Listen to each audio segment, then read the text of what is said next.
Hello everyone, welcome to Steno Army. I hope आप अपनी जो तैयारी है वो बहुत अच्छे से कर रही होगे। अभी जितने भी एग्जाम्स होते हैं स्टेनो के, उसमें कुछ एग्जाम्स में प्री एग्जाम होता है और कुछ में डायरेक्ट स्किल होता है। अब स्किल इतना डिफिकल्ट लगने लग जाता है जबकि स्किल में हम कुछ भी याद नहीं करके गए हैं।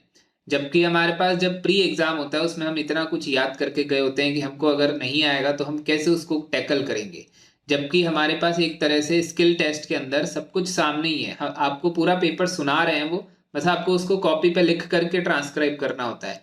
फिर भी हमें इतना डर रहता है कि हमारा एग्जाम बिगड़ ना जाए, और बिगड़ता भी है।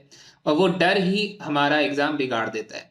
आपने देखा होगा बहुत सारे स्टूडेंट्स जो एक बार एसएससी का एग्जाम निकाल लेते हैं, वो बार बार फिर बाद में निकालते रहते हैं। कैसे कि भैया एक बार हमारा ग्रेड डी में हो गया तो अब हम अगली बार सी में ट्राई करेंगे, सी में हो गया तो फिर वो और अच्छा डिपार्टमेंट के लिए भी प्रिपेयर करते हैं और उनका फिर से सिलेक्शन हो जाता है।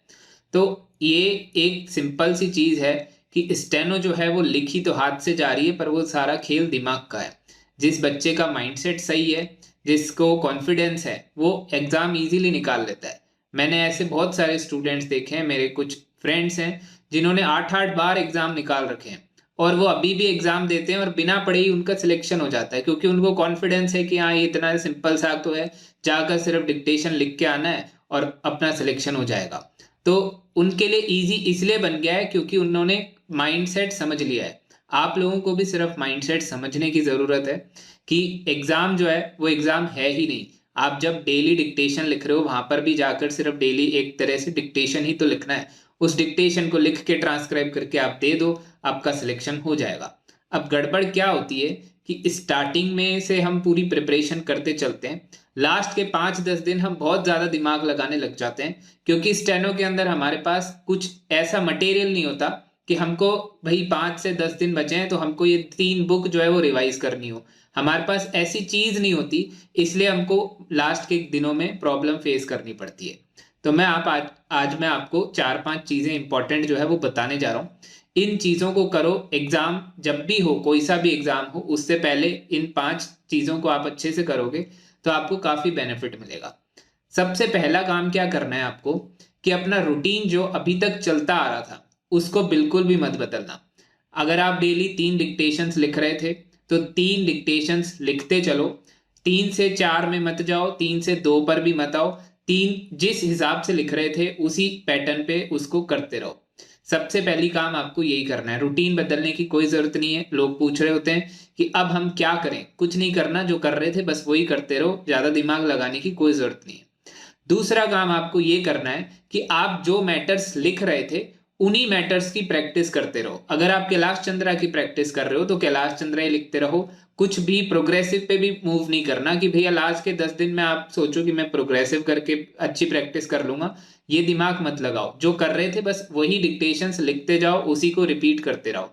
अगर खत्म हो गए हैं तो वापस से उन्हीं को ही लिखो, कुछ नया लिखने की जरूरत नहीं है। एनसीईआरटी लिख रहे थे तो एनसीईआरटी लिखो, एडिटोरियल लिख रहे तो एडिटोरियल लिखते रहो, और कैलाश चंद्रा लिख रहे हो तो कैलाश चंद्रा लिखो, और अगर लीगल का एग्जाम दे रहे हो तो लीगल ही लिखते रहो। उसमें कुछ चेंजेस करने की जरूरत नहीं है। चेंजेस करोगे तो लास्ट के टाइम पे आपका दिमाग खराब हो जाएगा और फिर आपको प्रॉब्लम फेस करनी पड़ेगी। इसलिए अपने को दूसरा काम यही ध्यान रखना है कि हमको जो डिक्टेशन हम लिख रहे थे बस वही लिखते जाना है।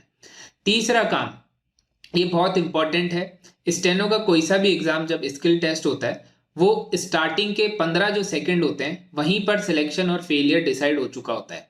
वहां पर क्या होता है कि स्टार्टिंग के 10-15 सेकंड जिस बच्चे ने अच्छे से निकाल लिए अपने दिमाग को शांत करते हुए, तो आगे का पूरा फ्लो आसानी से बन जाता है। और स्टार्टिंग में ही 15 सेकंड के अंदर अगर आप डरते डरते लिखोगे कि मेरा एक भी वर्ड गलत ना हो जाए, मेरे साथ जो स्पीड है वो साथ में रहे, तो ऐसे सोच करके अगर 15 सेकंड खराब कर दिया आपने तो आपका आगे पूरा मैटर खराब होने वाला है। तो वो माइंडसेट घर पे डेली बनाने की कोशिश करो। अब जब भी एग्जाम हो उससे 8-10 दिन पहले ऐसा सोचो कि ये डिक्टेशन मेरा एग्जाम वाला ही डिक्टेशन है। तो स्टार्टिंग में आपको घर पे ही वो डर आने लग जाएगा 10-15 सेकंड में कि यार ये मैं जो डिक्टेशन लिख रहा हूँ ये फाइनल डिक्टेशन है, इसको मेरे को अच्छे से लिखना है। तो ये सोच करके डेली डिक्टेशन की इसी टाइप से प्रैक्टिस करो इन बचे हुए दिनों में, जिससे आपका वहां पर थोड़ा सा प्रॉब्लम कम हो जाएगा। वहाँ पर फिर भी आएगा, क्योंकि हम एग्ज़ाम दे रहे हैं तो सबको टेंशन रहता ही है। पर थोड़ी बहुत जो अगर आप ये चीज़ करोगे डेली बेसिस पर, जितने भी डिक्टेशंस लिख रहे हो हर डिक्टेशन को ऐसे ही समझ के लिखो कि ये हमारा फाइनल डिक्टेशन है और इसको हमको अच्छे से लिखना है।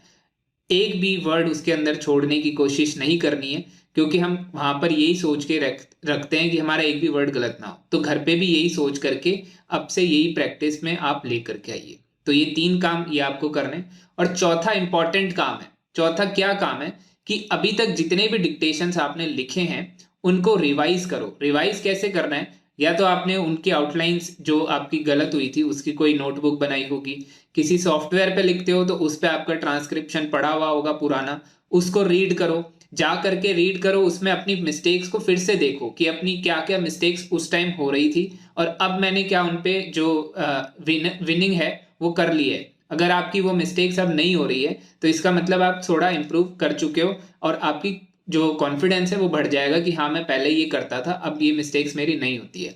तो उन मिस्टेक्स को जा करके वापस से एनालाइज करो। सिर्फ रीड करना है आपको, ना तो डिक्टेशंस वापस से लिखने हैं ना उनको ट्रांसक्राइब करना है। बस जा करके उन डिक्टेशन की आपके पास अगर बुक है तो बुक रीड कर लो, पीडीएफ पढ़ी है तो पीडीएफ को रीड कर लो, आपने आउटलाइन की बुक बनाई है उसको रीड कर लो।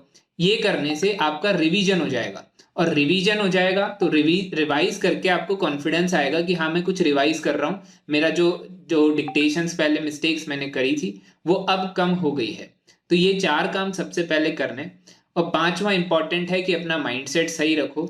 अगर एक भी वर्ड आपका छूटे एग्जाम के अंदर, कोई ऐसा लगे कि यार ये डिफिकल्ट वर्ड आया है, तो उसको छोड़ देना चाहिए। अगर आप उसके पीछे पड़ोगे तो उसके चक्कर में आपका बहुत लॉस हो जाता है। ये माइंडसेट बना करके रखना बहुत ज़रूरी है। पूरे मैटर में 5 6 10 वर्ड मुश्किल से मुश्किल आपको मिलेंगे जो आपको नहीं आते होंगे, और नहीं क्या आते होंगे स्पीड में वो नहीं बनते या डर के चक्कर में वो छूट जाते हैं, तो उनको छोड़ना ही ज़्यादा बेटर है। उनके पीछे पड़ोगे तो वो 10 वर्ड आपके 50-60 वर्ड और खराब कर देंगे, और फिर 50-60 वर्ड जो खराब होंगे उससे आपका माइंडसेट और खराब होगा, तो आपकी 50 मिस्टेक्स और हो जाएगी, तो 100 मिस्टेक आप कर आओगे। इससे बेटर है कि उन 10 को छोड़ दो। आपने बहुत सारे स्टूडेंट्स को देखा होगा, मैं ऑनलाइन जब क्लास में पढ़ाता हूँ तो बहुत सारे एकदम रिलैक्स्ड रहते हैं। वो क्या करते हैं, क्लास में आए, डिक्टेशन लिखा, 400-500 वर्ड के बाद उनको लगता है यार बेकार जा रहा है, छोड़ देते हैं वो। घर में आपको अपना फोकस रखना जरूरी है, वहां पर आपका माइंडसेट ऐसा होना चाहिए। जो बच्चों का घर पे ऐसा होता है कि रिलैक्स्ड रहते हैं, नहीं लिखा जा रहा तो छोड़ देते हैं, वहां पर आपको यही माइंडसेट रखना है। जब नहीं लिखा जाए तो बिना डरे उस वर्ड को छोड़ दो, पूरा मैटर नहीं छोड़ना, वर्ड को छोड़ दो, आगे बढ़ो कि यार ये नहीं लिखा जा रहा, कोई बात नहीं, आगे चलते हैं। एक भी वर्ड के ऊपर दिमाग बिल्कुल नहीं लगाना है। स्टेनो का काम यही होता है कि जितना लिखा जा रहा है बस उतना लिख दो। एक भी वर्ड छूटा है तो एक वर्ड की गलती होगी, उस वर्ड के चक्कर में और मिस्टेक्स नहीं होनी चाहिए। वो स्टेनो का एग्जाम आपका ले भी इसी ले रहे हैं कि आपका जो माइंडसेट है वो आपको चेक कर रहे हैं कि भाई आप, अगर आपके ऊपर प्रेशर डाला जाए कोर्ट के अंदर, जब जज साहब डिक्टेशन लिखवाएं तो आप कितने डर के अंदर डिक्टेशन लिख सकते हो। तो वो डर ही आपको जीतना है। उस डर के ऊपर काम करिए, डेली कोशिश करिए जो भी डिक्टेशन लिखो उसको अपना फाइनल डिक्टेशन समझ के ही लिखो। उसको पूरा अच्छे से ट्रांसक्राइब करो, ऐसे समझो कि यार ये फाइनल लिख रहा हूं मैं, इसको पूरा जितना हो सकता है बेटर से बेटर इसको मैं ट्रांसक्राइब करूंगा। उससे क्या होगा कि आपको घर में ही वो फील आने लग जाएगा। 5-10 दिन जितने भी बचते हैं ये चीज को फॉलो करो, इससे आपको काफी जो है हेल्प मिलेगी। ये 5 पॉइंट इंपॉर्टेंट है, इनको ध्यान से सुन लो, रिवाइज कर लो, वापस से देख लो। पर इसको करने से आपको सच में बेनिफिट मिलेगा। डरना नहीं है, एग्जाम जो है आपकी तैयारी हो चुकी है। 100 का एग्जाम दे रहे हो तो 115-120 जब घर पे लिख रहे हो तो वहां पर 100 इतना मुश्किल नहीं होता है, सिर्फ दिमाग का खेल है। स्टेनो सिर्फ दिखता है कि हम हाथ से लिख रहे हैं, पर सब दिमाग से ही लिख रहे होते हैं। जब दिमाग काम नहीं करेगा, दिमाग में डर होगा, तो आपका सिलेक्शन रुक जाएगा। इसलिए डर को खत्म करके अपनी प्रैक्टिस पे जो कॉन्फिडेंस है वो रख के एग्जाम को दे के आओ। तो इसके अलावा आपको कोई डाउट हो तो मुझे कमेंट करके पूछना। कोई प्रॉब्लम आए, डर फिर भी लगे तो आप मुझे कॉल करके पूछ सकते हो। इसके अलावा ये साइड में एक पीडीएफ आ रही है फिक्स्ड कॉमा रूल्स की, इसको डाउनलोड कर लो। डायरेक्टली लिंक पे क्लिक करके आप टेलीग्राम पे पहुंच जाओगे, इसको डाउनलोड कर लो, ये भी काम का है। इसके अंदर 370 फिक्स्ड रूल्स हैं जो आपको याद कर लोगे तो जो कॉमा के रूल्स हैं आपके 90% तक खत्म हो जाएंगे। तब तक के लिए सभी को एग्जाम के लिए बेस्ट ऑफ लक।